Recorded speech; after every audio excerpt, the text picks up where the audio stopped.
ఒకడు ఉంటాడు కిమ్ అని, నార్త్ కొరియా అధ్యక్షుడు. పేరుకి చైనా ప్రజాస్వామ్య దేశం, ఏది కార్మిక ఉద్యమాలతో ఏర్పడినటువంటి దేశం, రాజరికానికి వ్యతిరేకంగా ఏర్పడినటువంటి దేశం.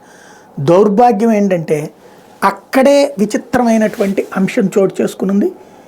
రివర్స్ కథ నడిచినటువంటి పరిస్థితి.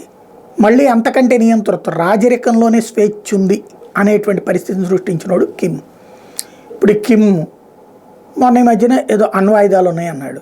ఇప్పుడు శాటిలైట్లు కూడానంట. ఈ ఏడాది మొత్తం అణ్వాయుధాలు శాటిలైట్లతో బిత్తరపోయేలా చేస్తంట.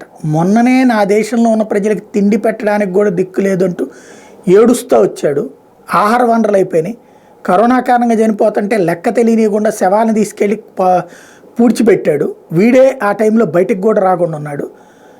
ఒక రకంగా చెప్పాలంటే ఒక సైకో పాలన నడుస్తుంది, నిజమైన సైకో పాలన నడుస్తుంది. మన రాష్ట్రంలో జగన్ని సైకో అనేటువంటి కమ్యూనిస్టులు, ఆ కమ్యూనిస్టు నియంత సైకో చేతుల్లో జిన్పింగ్ ఒక సైకో, లేకపోతే కనుక కిమ్ ఒక సైకో, పుతిన్ ఒక సైకో.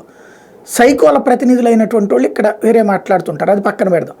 కిమ్ అనేటువంటి వాడు పద్దాక బెదిరింపులు, నేను లేస్తే మనిషి కాదంటాడు. దమ్ముంటే వెళ్ళి దక్షిణ కొరియా మీద దాడి, తర్వాత నీ ఉత్తర కొరియా మిగులుద్దో లేదో చూద్దాం అంటే సమాధానం ఉండదు.